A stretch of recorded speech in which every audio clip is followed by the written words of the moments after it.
You are the best provider I've ever had, and you are the worst provider I've ever had. What does that really mean? Let's discuss that today.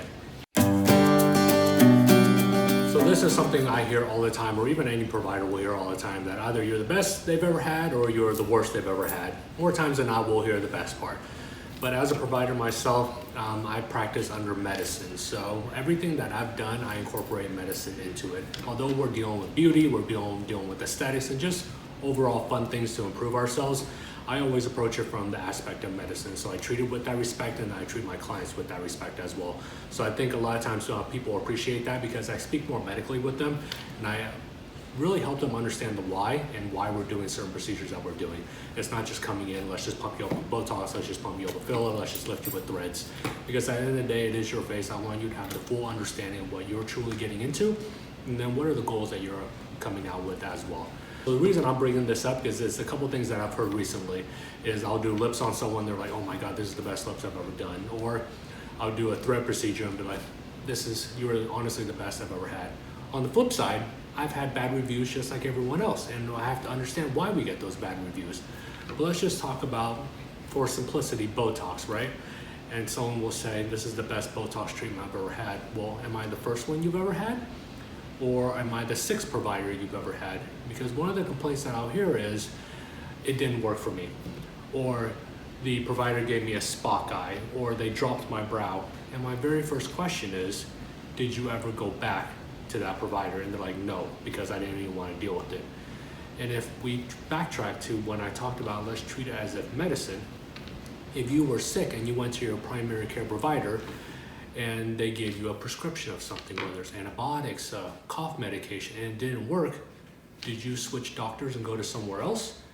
Or did you go back and say, hey, this didn't work, why didn't it work, and what else can we do? Think about it from that standpoint. If we think about it from a beauty standpoint, the analogy I use is if you're a female and you have that stylist, why do you keep going to that stylist? Because they've built a rapport with you over time. They understand what you're looking to do, they understand your goals. Now, if you went to a stylist and they messed you up and you went somewhere else, they may do the exact same thing that just happened to you now. So take for Botox, for example, again. If you anatomically have a low brow, or you anatomically have weaker muscles all throughout, and a provider doesn't see that, the next provider may make the exact same mistake that just happened to you. And by the lottery system, finally, maybe you might find that provider that doesn't make that mistake on the 5th try. But medicine isn't perfect. It's a liquid state. So we always think that we know best, but in the end, we're putting in what we assume is going to be best for you under the research that's been made, under years of experience that we've gained. A provider that you feel like made the mistake and have that understanding. Is this something that was truly an error, or is this something that can happen with medication? So that's one reason why you may think your provider is the best, or why you may think your provider was the worst. Second piece is, let's talk about fillers. Before you came to me, did you have already 5 or 6 syringes of filler somewhere else? Because think about what filler is. Filler is putting in volume where you have a lack of volume, or putting in volume where you want to enhance an area. So let's take that example again. You went to the previous provider, you spent thousands and thousands of dollars to get 5, 6, 7, 8 syringes of filler, and you may have seen a little bit of correction. You come to me, I put in that 8th filler, that 9th filler, and all of a sudden, boom, you're like, oh my God, you did all this miracle with only 2 fillers when the previous provider put in a dozen fillers in me. Well, think about it. They had to get you through all those steps, all that progression to finally get you to almost your goal. And then my 2 fillers is what put you over. So those are some of the quick tidbits that I found this week in regards to why people would say you're the best provider or why you're the worst provider.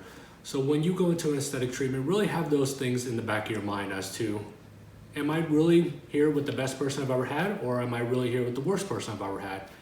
And the big takeaway is always have a follow-up. So that's why I always stress when people come see me from abroad or even from another state, do you have the capability to come back and see me in 2 weeks? Because if you don't, that's really the gap that you're missing. So have that follow-up with your provider, whether it's good, whether it's bad, give yourself that availability, okay? So that's the takeaway for today as to good and bad providers. So if you like this, Leave a comment below as to why you like it. Also leave a comment on what other things you would like to see procedure-wise, or what other things you want me to help answer as well. So reach out to us on Instagram. You can email us. You can also text us as well. And then remember to give it a thumbs up and follow this channel for exciting new stuff.